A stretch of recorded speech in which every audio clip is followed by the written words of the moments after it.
Welcome to Pindar Poetry. We hope you learned something new. You already have Ethernet.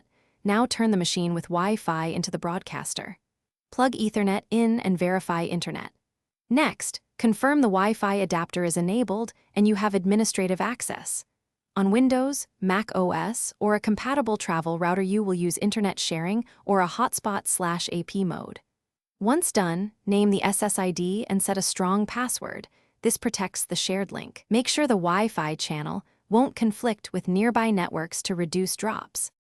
You now configure the actual sharing service.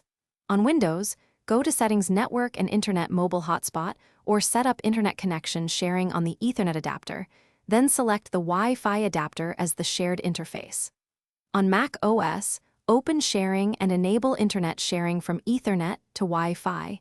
Choose an SSID and WPA2 password. If using a travel router, enable AP or Client plus AP mode and ensure DHCP hands out IPs. Once configured, start the hotspot and watch for clients connecting. Finish by testing connectivity from a phone or another laptop. Open a web page to confirm DNS and routing work. If clients can see the SSID but have no internet, restart the Ethernet and Wi-Fi adapters, recheck that internet sharing or ICS is bound to the correct adapter, and ensure DHCP is enabled so clients receive IPs. If performance suffers, switch bands.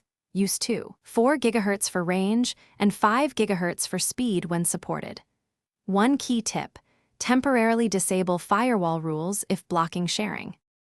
Thanks for watching. Consider subscribing if we helped you.